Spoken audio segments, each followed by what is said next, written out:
Notícia importante que chega de Brasília. O Supremo Tribunal Federal manda a CPMI fechar a sala secreta e veda o acesso aos dados de Daniel Worcaro. A decisão do ministro André Mendonça foi tomada depois da suspeita de que assessores entraram no local com óculos de gravação e câmeras escondidas. Segundo apurou a analista da CNN, Isabel Mega, a medida é para preservar aspectos da vida privada de Worcaro. O ministro Mendonça também ordenou que todo o conteúdo apreendido seja retirado do local e submetido a uma nova análise pela Polícia Federal. Larissa Rodrigues volta para conversar sobre esse tema. Vamos só destacar, Larissa, é a CPMI do INSS, é isso? Exatamente. É muito importante essa decisão, Márcio. Hoje, durante todo o dia, houve muita movimentação de senadores e de assessores de senadores nesse local onde está toda a documentação. Não se pode, é vedado, era pelo menos quando havia ali a autorização dessas pessoas de entrarem nesta sala, a entrada, por exemplo, com o celular. Não se pode fotografar, ter acesso a nenhum documento que saísse desse local. Era algo que apenas os senadores responsáveis por investigar, isso porque uma comissão parlamentar de inquérito, ela tem um poder de polícia, ela investiga, ela convoca e às vezes dá até voz de prisão.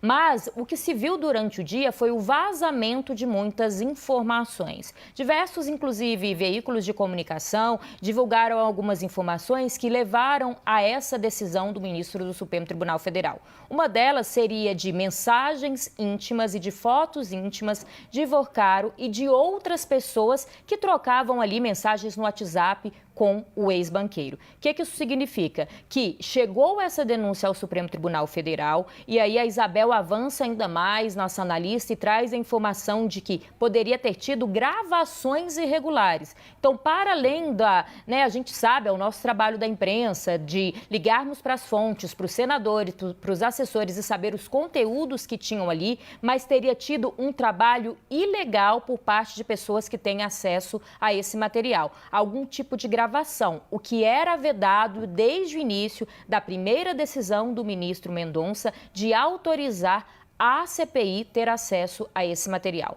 Com isso, a CPMI deve recorrer de fato, essa decisão é de agora, a gente está mandando algumas mensagens ali, porque de fato cabe a uma comissão parlamentar de inquérito, ter acesso ao material e ao assunto ao qual investiga. Mas haverá uma investigação para saber quem teria entrado com qualquer tipo de material para filmagem e quem teria feito a divulgação de fotos, de prints, de imagens colhidas de forma irregular. Então, a decisão desse momento, ela proíbe e retorna todo esse material, mas para além disso tem uma consequência que pode vir a acontecer, uma investigação da Polícia Federal que pode trazer culpados de fato terem feito de forma irregular qualquer tipo de filmagem do material, mais uma vez, sigiloso da CPMI. Para encerrar, é importante a gente destacar que isso vem... Desculpa, Márcio, te interrompi? Não, de jeito nenhum, pode terminar. Que isso vem ali na esfera também, de outros vazamentos, dessa vez de conversas de cunho ali, de relacionamento amoroso também do ex-banqueiro. Nós vimos aí nas redes sociais, até num tom, às vezes, de chacota, de conversas dele com a ex-namorada. Então, já tinha tido um outro movimento do vazamento de informações de uma relação ali amorosa, que não tem nada a ver com o caso, que é investigado, do que de fato foi irregular de um banco que veio a quebrar e que teria ali, segundo as investigações, até publicado algum tipo de investimento que eles chamam de investimentos podres que não existiam. Mas o que o ministro tenta colocar aqui é uma régua. Qual é o material de fato de investigação e o que se torna aí uma chacota com a vida particular do ex-banqueiro e de pessoas envolvidas. Eu só ia destacar, Larissa, que essa é uma imagem ao vivo da nossa equipe que está ali no corredor que dá acesso a essa sala cofre. Quer dizer, é exatamente neste ponto que o ministro André Mendonça determinou, numa dessas salas, eu não sei exatamente qual é, que ninguém mais pode entrar. E é claro que a CPMI deveria ter o controle de quem entra. Se amanhã ou depois alguém da CPMI, talvez o relator ou o presidente da comissão, disserem a gente não tem esse controle, é no mínimo incompetência.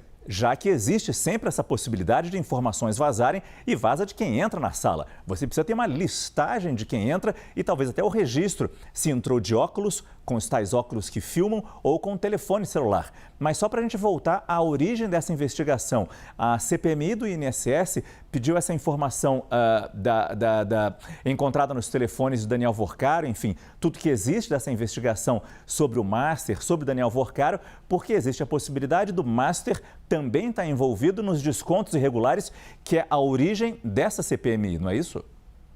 Exatamente, e é uma movimentação que a gente viu acontecer em todo o Congresso Nacional com a não autorização de uma CPI ou CPMI exclusiva sobre o caso Master, mas os parlamentares eles tentaram ali de outras maneiras fazer essa investigação, seja por meio da CPMI do INSS ou mesmo numa espécie de grupo de trabalho criado na Comissão de Assuntos Econômicos do Senado Federal. E outro adendo importante é que a autorização desse compartilhamento de informações pela Polícia Federal com a Comissão Parlamentar de Inquérito, ela foi autorizada pelo ministro Mendonça. Já havia anteriormente um pedido para que isso acontecesse quando o relator era o ministro Toffoli. Então, foi uma tentativa de mostrar ali de que a negociação ali, o compartilhamento, a relação do Supremo com o Congresso seria uma relação mais amigável mesmo, de que o Congresso Nacional tem direito de ter acesso a essas informações. Mas aí vem toda essa denúncia de vazamento não só de informações,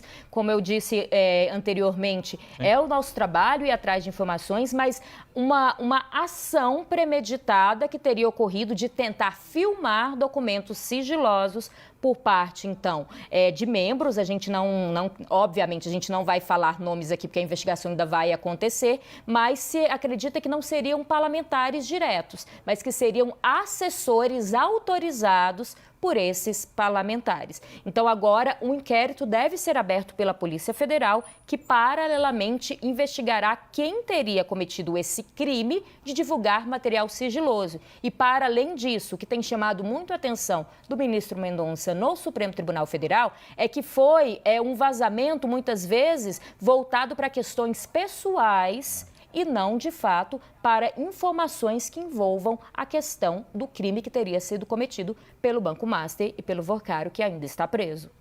Muito obrigado mais uma vez, Larissa Rodrigues.